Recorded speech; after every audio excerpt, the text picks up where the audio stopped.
Well, welcome to Politics, Prose, and Pop Culture. We are back. I'm Rashonda Tate Billingsley. I'm Victoria Christopher Murray, and Rashonda, we really are back, right? We really are back. We've You're been you're saying through with that a your lot. whirlwind tour. You're through with your whirlwind tour. I'm through transporting kids left and right. We've got to commit to this because our democracy is at risk, and that's kind of what we're talking about today. Yeah, and you know what's so interesting in with that, Rashonda? That's such a big topic. I don't even know where to begin. And so I'm going to just start at the end. Because if I start at the end, we don't have enough time to talk about it today. So that's why we know we're back, because we have got to get people engaged again. And I Yeah. feel like Democratic voters are not engaged again. But because of the George Floyd bill and everything, that's another thing we need to talk about separately. But let's start at the end. What do we mean by democracy at risk? I believe, and you know I say this to you all the time, if we don't get our act together right now, I believe that in 5 years, 5 years, this country will go from being a democracy to an autocracy. And what is an autocracy? That is when one person is in charge. Now, Just one. Victoria, now I can see some people saying, "Okay, you're being extreme. We're never going to get. We're America. We're never going to get to the point where one person is in charge." And you beg to differ, right? I totally beg to differ because here's what I know about the Republicans. I used to think our democracy was safe. I used to think there was going to be two parties and everybody voting. And what Republicans have always been more interested in power than anything else.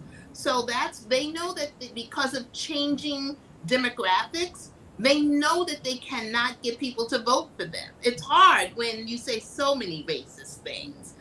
So what they had tried to do was to suppress the vote. Well, that's not working very well because they tried to suppress it in 2020, and we said, Trump, no, not again. And so their thing is power. They only want power. And so they don't know, democracy no longer works for the Republicans. It no longer works.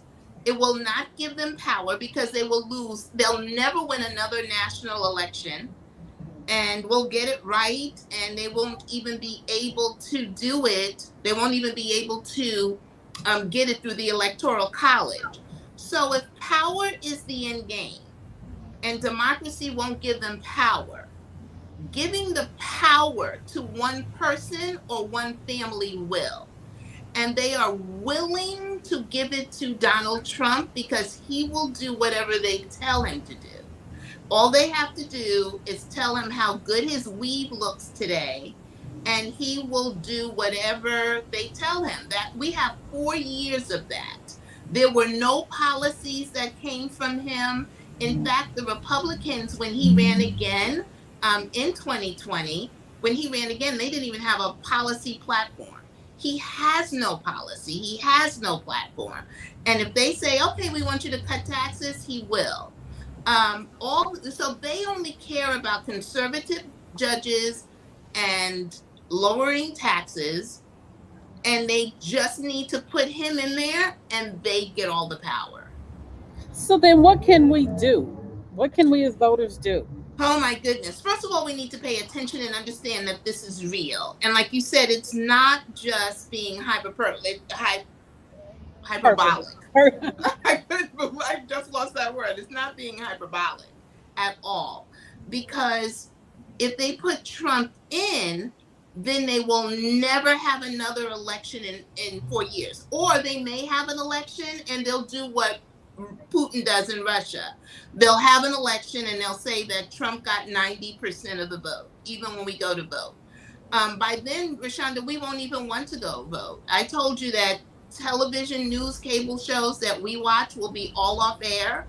If we think that Jerry Craft's book being taken off the shelves and he being canceled, that's just the beginning. Books that you and I've written would then be taken off the shelf. If we think the police were out of control before, they will totally be out of troll again. We were just talking about the young man, the paraplegic, who was dragged out of his car. It will continue and it will escalate. We just recently heard about a Mexican man who was lynched in Texas. So the first thing that we have to do is to understand it and get involved. Because the first thing that has to happen is that we, number one, must win the governor's race in Virginia in a few weeks. And the reason we have to win it is because Trump is trying to put people in place who will overturn the election. That's why he hasn't said whether or not he's going to run yet. He's trying to see what he can do. So he will just put people in place who will overturn it. We've got to put the governor in place, in the Democratic governor. Terry McAuliffe must win. And then the second thing is we must keep the House and the Senate next year. And even if it's not senators who represent you, like Reverend Warnock in Georgia, it's a national race now. It's a national race. And so we need him. We also need a couple of other ones so that we can kind of X out Manchin and Sinema. Manchin's up for election, Sinema's not next year. So nothing we could do about her. But we can keep the Senate the way we have it. You know, I'm trying to hammer home to people how important all of this is. You need to look no further than Texas and the redistricting and just the madness that is going on here with the gangster GOP. And for those that don't think that the GOP is gangster, the moves they are pulling here are gangster they put Nino Brown to shame. Don't they? And Let's talk we're about going to what's do going a on. bigger thing called gerrymander. We're going to do a bigger segment, one segment just on gerrymandering so people can ask their questions. But Rashonda, what they're doing to you in Texas is an example of why they need to do it to get Donald Trump in. So tell us what's going on in Texas. So basically, what they've done is they've redesigned the districts. Every 10 years with the census, they can go in and they can make some moves. And what they've done is we have two black congressmen, people from here, Sheila Jackson Lee and Al Green. So they basically combined their districts. And so now we used to have two majority black districts. They're combining those districts. It's so bad that they put Sheila Jackson Lee's own home in Al's district. And so, what does that mean? It means that when it's time for reelection, Sheila and Al will essentially have to run against each other. And guess what? That means that cancels out one African American congressperson. Yeah. They made two districts into one, and then there was another district where, because you had three, where they have now poured in so many white voters. So they're gerrymandering, and we're going to show some gerrymandered maps when we talk about that, because how the districts, a district really should be, the map should be down the middle and divided into four parts evenly. Really, that's how it should be. But now they draw all kinds of circles. And you know what? To be honest, the Democrats do it as well. We just don't do it as often. And it started with the Republicans. So the Democrats said, okay, we'll do it in Maryland. We'll do it in New York. But it's a situation where they are going to try to put people in positions so that no matter when Joe Biden wins again, and he never said he was running for one term. When Joe Biden says that when Joe Biden wins again, because he would beat Trump again, Trump will just have the people overturn the elections. And if people don't think that wouldn't happen, that's what happened on January 6th. The people in Congress had never happened before, voted not to certify Joe Biden. The only reason it didn't work was because we had the majority. And so can you imagine if Kevin McCarthy was the Speaker of the House, I can't say Joe Biden would be president today. But Nancy Pelosi was Speaker of the House. And so, what now? We vote in the local elections, the state elections. I think people just aren't giving that enough credit because here in Texas, our Texas State Senate, they're the ones that are passing all of these rules down from the abortion laws to the critical race theory, and that's because they're majority Republican. Why are they majority Republican? Because they turned out to vote. They turn out to vote in these off-term elections. For some reason, I don't know how it got into our minds. I've had so many people since we started doing this. I've had so many people say to me, Victoria, I just started voting in the senatorial elections and the congressional since you and Rashonda started doing this because they only used to vote in presidential elections. And this is a good example. What's going on right now is a good example of why you need the senators and why you need the congressmen. The George Floyd police reform bill is dead. Yeah. It has nothing to do with Joe Biden. He pushed it. It has nothing to do with the House. We have the House.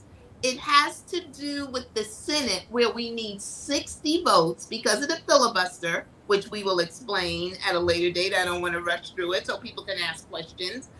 And so this is proof that if we had had, Rashonda, if we had had one more senator, if we had won that Senate seat in North Carolina, I remember when the Senate, the Democratic person who was running in North Carolina, who was ahead in 2020, and then he got caught with those sex tapes or whatever, and you called me up and you said, can you imagine what would happen, what will happen if he was the one who stopped us from getting the Senate? Well, he didn't stop us from getting the Senate, but he has stopped us from getting all kinds of bills passed. Yeah.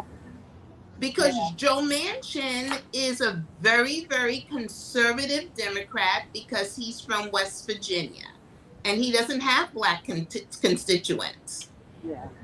Well, we could go on and on with this, but one of the things that we want to make sure we let people know, we are here, and what we're trying to do is educate the viewers. We will be talking politics, prose, and pop culture, but politics is real serious right now. We are at a critical time in our country, and so we want to make sure that we're here and that we're answering your questions. So if there's something in particular that you'd like us to talk about, questions you have, please leave us a comment, send us an email, and we'll be back here every Tuesday, either to mostly together, but if both of us can't make it, one of us will be here because this is critical. It's so critical. And I just want to repeat what will happen again. If the Republicans win the House, what will then Donald Trump will announce that he's running. He's not announcing that he's running yet because if the Democrats keep the House, he knows he can't do it. But if the Republicans win, he will run. What will happen is we will all go out to vote. The same thing will happen. 8 million more people will vote. Will vote for Biden. Biden will win by that many votes, will win the Electoral College, and Trump will overturn the election. And then he will be put in. And from that point forward, there will no longer be good elections.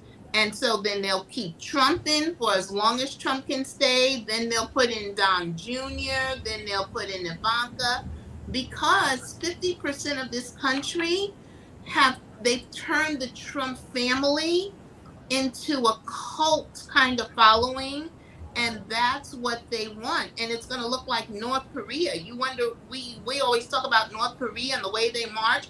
That country idolizes their leader, and I don't care who the president was. I've never idolized anybody.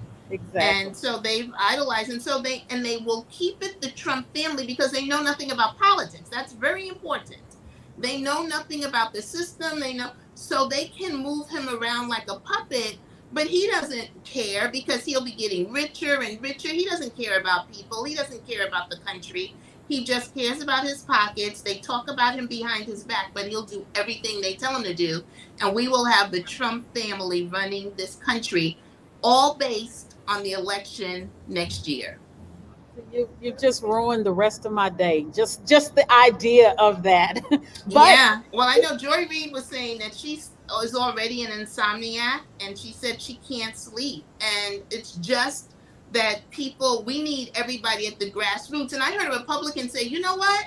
It's no longer about Republicans and Democrats, and you don't like that the Democrats didn't do enough of this and the Democrats didn't do enough of that and they're taking too long. He said, it's about, do you want a democracy or do you want an autocracy? That's the next election, period. Period.